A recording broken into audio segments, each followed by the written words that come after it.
च्या सुरुवातीलाच माझा पहिला प्रश्न असा आहे की पंडित जवाहरलाल नेहरू, सरदार वल्लभभाई पटेल आणि सुभाषचंद्र बोस हे तिघही महात्मा गांधीजींचे शिष्योत्तम, तरीही त्यांच्यामधला फरक तुम्ही थोडक्यात सांगू शकाल? महात्मा गांधीच्या यांच्या नेतृत्वाखाली जो स्वातंत्र्य लढा जवळपास 3 दशके चालला, त्यात त्यांचे अनेक सहकारी होते, पण त्यातल्या त्यात म्हणजे पंडित जवाहरलाल नेहरू असेल, सरदार पटेल आणि नेताजी बोस हे वयाने खूपच तरुण होते यांच्यापेक्षा, म्हणजे महात्मा गांधींपेक्षा ते 26 वर्ष लहान होते आणि पटेलही नेहरूंपेक्षा 14 वर्ष मोठे होते. वयात त्यांच्या अंतर होती आणि त्यांच्यात आपण मतभेद म्हणजे पुस्तकाचा विषय माझा असा आहे की त्यांच्यात काही मूलभूत मतभेद होते. आता बेसिकली गांधी आणि पटेल यांच्यात तसे काही मतभेद नव्हते. म्हणजे पटेल हे गांधीजींचे सर्वात जवळचे शिष्य होते. आपल्याला आज वाटतं की नेहरू हे सगळ्यात जवळचे असतील, तसं बिलकुल नाही.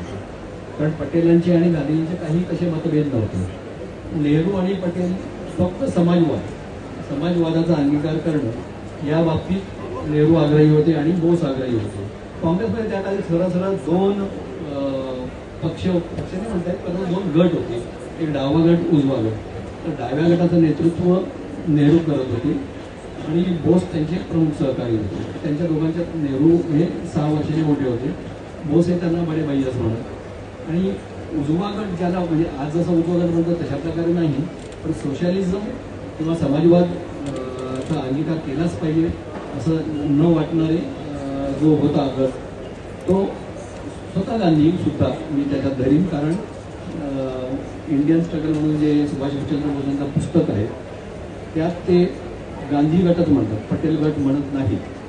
ते गांधी गटच म्हणतात आणि स्वतःला डावा गट म्हणतात आणि या गटाला गांधी गट म्हणतात. तर हा बेसिक फरक पटेल आणि नेहरू यांच्यात फक्त समाजवादाच्या दृष्टीने होता, बाकी काही त्यांच्यात तसं मतभेद नव्हता.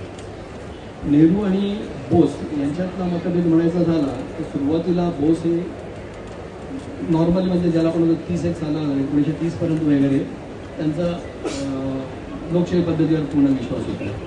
हळूहळू ते वेगळ्या बाजूला झुकत गेलं.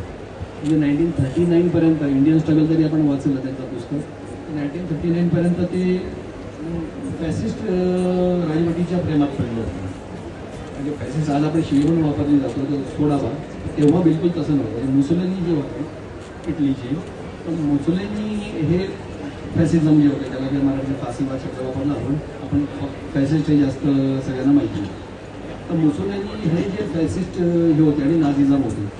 तर हा बेसिक नेहरू आणि सुभाषचंद्र बोस यांच्यात ज्याला आपण मतभेदाचा भाग हा होता की नेहरू हे लोकशाही समाजवादाच्या बाजूचे होते आणि नंतर 1930-35 नंतर सुभाषचंद्र बोस हे हुकुमशाहीचं म्हणजे त्यांचं सरळ त्यांची भाषणं जी आहेत की भारताला स्वातंत्र्यानंतर 20 वर्ष किमान मुलादी हुकुमशाहीची गरज आहे आणि एक पार्टीची गरज आहे, दुसऱ्या सगळ्या पार्ट्या आपण बॅन केल्या पाहिजे वगैरे. ही जी मतं होती ती नेहरूंच्या मताच्या पूर्णपणे वेगळी होती. ती त्यांच्यात ते मतभेद हे फार नंतर निर्माण झाले. म्हणजे नेहरू आणि बोस हे मतभेद 1935 नंतर निर्माण झालेले आहेत. सरदार पटेल आणि बोस यांच्यात खरं म्हणजे कॉमन ग्राउंड काहीच नव्हतं. कारण पहिल्यापासून नेताजी बोस जे होते ते गांधीवादी विचाराचे तसे नव्हते, ते बंगालमधून आलेले होते. तर बंगालमध्ये ही क्रांतिकारकांची भूमी होती आणि जे गांधीजीने नंतर आणलं बहिष्काराचं असं दुसरं आहे ते 1905 साली बंगालची जी फाळणी केली गेली होती तेव्हा त्या बंगालच्या लोकांनी सगळं अनुभवलेलं होतं. सरकारी नोकऱ्यांवर बहिष्कार सगळं त्यांनी अनुभवलेलं होतं. तर त्यांना त्यात नवीन काही वाटत नव्हतं. अख्खा देश गांधीजींकडे ज्या प्रकारे ओढला गेला तसं बंगालला ओढला गेला नव्हता.